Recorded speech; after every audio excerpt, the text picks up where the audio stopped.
Okay student, तो आज हम लोग पढ़ेंगे कॉन्ग्रुएंस ऑफ ट्राइंगल्स। ठीक है, इसको इंट्रोडक्शन क्लास में हम तुम लोगों को बता चुके थे कि कॉन्ग्रुएंस किसको कहते हैं। कोई भी एक ऐसा ऑब्जेक्ट हम लेते हैं, जैसे तुम लोग देखे होंगे या बिस्किट का एक पैकेट जो आता है, बिस्किट के पैकेट में सारी बिस्किटें जो होती हैं same shape and same size की होती हैं।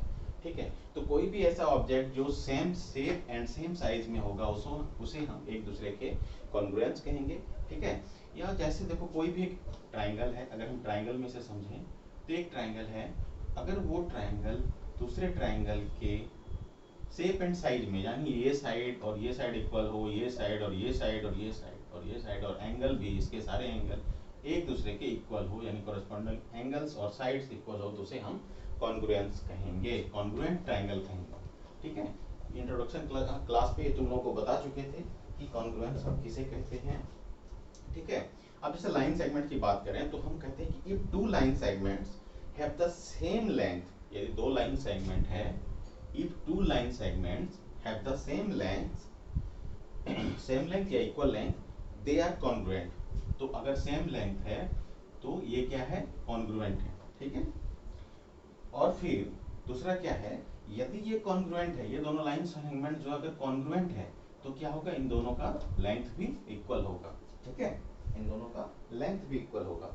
अब एक्सरसाइज पे आते हैं, तुम लोग का जो एक्सरसाइज था 7.1, ठीक है, एक्सरसाइज 7.1 ये तुम लोगों को सॉल्व करना है। ठीक है, कुछ क्वेश्चंस इसके हम सॉल्व करा देते हैं। जैसे पहला क्वेश्चन है 1 का A, two line segments are congruent if, दो लाइन सेगमेंट कॉन्ग्रुएंट है, दो लाइन सेगमेंट कॉन्ग्रुएंट है इफ के बाद डैश है, फिल इन द ब्लैंक्स इसमें भरना है। अभी हम जैसे तुम लोगों को बताया कि दो लाइन सेगमेंट कॉन्ग्रुएंट कब होगा, जब उसमें सेम लेंथ का होगा। इफ तो क्या होगा, दे हैव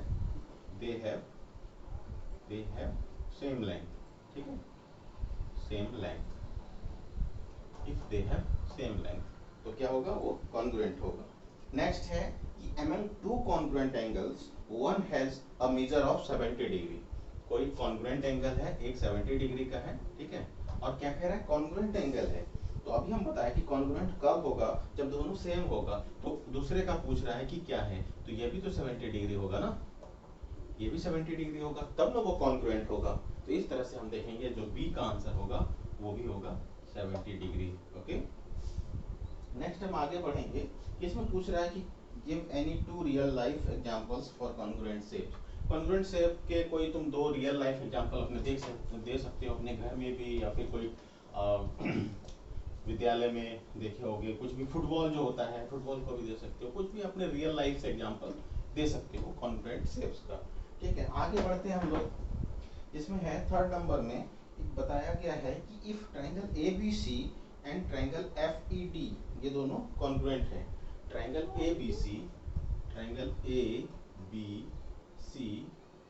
कॉन्ग्रुएंट है ट्राइंगल FED के, ये इसके कॉन्ग्रुएंट है।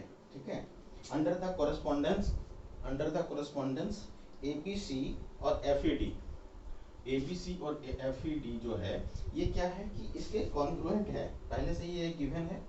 तो इसमें right all the corresponding congruent parts of the triangle, तो इसके जितने भी और पार्ट्स जो कॉन्ग्रुएंट होंगे उसके हमें लिखने हैं। जैसे ट्राइंगल ABC और FED अगर कॉन्ग्रुएंट है तो इसके हमें बाकी और पार्ट्स लिखने हैं। जैसे हम ट्राइंगल दो सॉल्व करते हैं, यहाँ पर दो ट्राइंगल हम यहाँ पे बनाते हैं, उसके बाद फिर देखते हैं।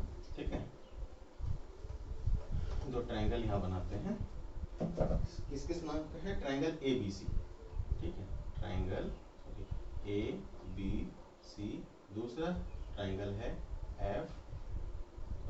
FE और D, दो ट्राइंगल है। इसमें क्या बताया गया है कि ये दोनों कॉन्ग्रुएंट है, ट्राइंगल ABC और FED कॉन्ग्रुएंट है।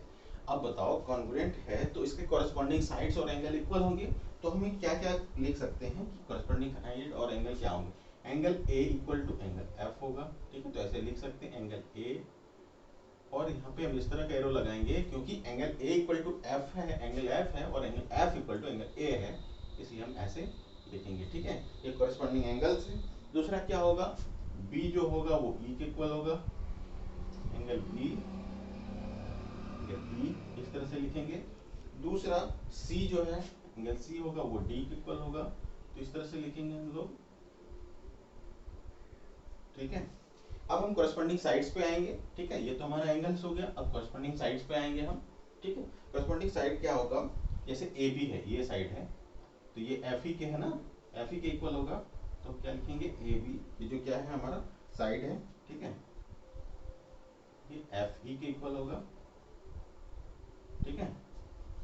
दूसरा है बी सी जो होगा, ये बी सी, ये ई डी के इक्वल होगा, बी सी जो है ये ई डी के इक्वल होगा, ठीक है। और तीसरा ए सी एफ डी के इक्वल होगा, या फिर सी ए डी एफ, ठीक है, डी एफ की। इस तरह से हम क्या देखते हैं कि जो कॉरेस्पॉन्डिंग साइड्स है और जो कॉरेस्पॉन्डिंग एंगल्स है वो इक्वल होता है जब कोई भी ट्रायंगल कॉन्ग्रुएंट होता है। और दूसरी बात, इसको हम इस तरह से समझ सकते हैं कि जब किसी भी दो ट्रायंगल के और कॉरेस्पॉन्डिंग साइड्स और कॉरेस्पॉन्डिंग एंगल्स इक्वल होते हैं तब फिर वो ट्रायंगल कॉन्ग्रुएंट होता है, ठीक है। 4 नंबर में भी तुम लोगों का इसी तरह से है, ये 3rd नंबर का था, ठीक है। 4 नंबर में, क्वेश्चन नंबर 4 में भी इसी तरह से है, तुम लोग उसको सॉल्व कर लोगे। 4 नंबर में सेम इसी तरह से है, जिसमें कॉरेस्पॉन्डिंग साइड्स और एंगल लिखने हैं, ठीक है। हम लोग आगे बढ़ते हैं। अब एक तुम लोगों को बताते हैं, एग्जाम्पल के थ्रू हम समझते हैं कि, ठीक है, एग्जाम्पल के थ्रू किस तरह से हम उसके जो रूल हैं साइड साइड साइड से हम किस तरह से उसके कॉन्ग्रुएंस को प्रूव करते हैं, कॉन्ग्रुएंट ट्रायंगल को, ठीक है। 2 ट्रायंगल है, ठीक है, 2 ट्रायंगल है, इस तरह का ट्रायंगल है, एक इसके सामने ही इस तरह से ट्रायंगल बनाते हैं, ठीक है। एक ट्रायंगल का नाम है ए बी एंड सी और दूसरे का नाम है पी क्यू एंड आर, ठीक है। ए बी है 3.5 सेंटीमीटर, 3.5 सेंटीमीटर, ए सी है 5 सेंटीमीटर, 5 सेंटीमीटर और बी सी है 7.1 सेंटीमीटर, 7.1 सेंटीमीटर। फिर पी क्यू है 7.1 सेंटीमीटर, ठीक है। पी आर है 3.5 सेंटीमीटर एंड क्यू आर है 5 सेंटीमीटर। अब इस ट्रायंगल में हमें लिखना, ये एग्जांपल है, ये इतना दिया हुआ है, तो हम यहाँ पे क्या क्या लिख सकते हैं कि हियर क्या है, ए बी जो है, ए बी किसके इक्वल हो रहा है, पी आर के इक्वल हो रहा है और दोनों का लेंथ कितना है 3.5 सेंटीमीटर, ठीक है। A B equal to P R इस तरह से है। दूसरा है B C equal to P Q, B C equal to P Q और कितना इसका लेंथ है 7.1 सेंटीमीटर, ठीक है। और उसके बाद है A C equal to Q R, A C equal to Q R और इसका कितना लेंथ है 5 सेंटीमीटर। अब तुम लोग बताओ कि देखो ए बी जो है वो पी आर के इक्वल है, बी सी है पी क्यू के इक्वल है और ए सी है क्यू आर के इक्वल है, यानी तीनों के साइड जो है वो इक्वल है, ठीक है। तो इसको हम कौन सा कॉन्ग्रुएंसी कहेंगे, इसको कहेंगे बाय साइड साइड साइड, ठीक है।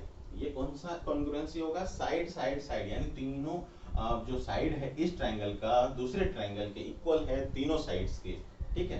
तो इसको हम कहेंगे बाय साइड साइड साइड, ठीक है। तो बाय साइड साइड साइड हम लोग क्या कर सकते हैं, triangle side S S S rule से हम लोग by S S S rule triangle A B C is congruent to triangle P Q and R, okay. तो समझ में आ गया तुम लोगों को किस तरह से हम कॉन्ग्रुएंसी को प्रूव करते हैं, इसका एस एस एस कॉन्ग्रुएंस से हम इसको किस तरह से प्रूव करते हैं, एक एग्जांपल के थ्रू तुम लोग समझ गए। इस तरह से तुम लोग नेक्स्ट एक्सरसाइज को सॉल्व करोगे, 7.1 एंड 7.2 इसी से सॉल्व हो जाएगा। उसके बाद आगे के एक्सरसाइज को हम फिर से देखेंगे, ठीक है, ओके।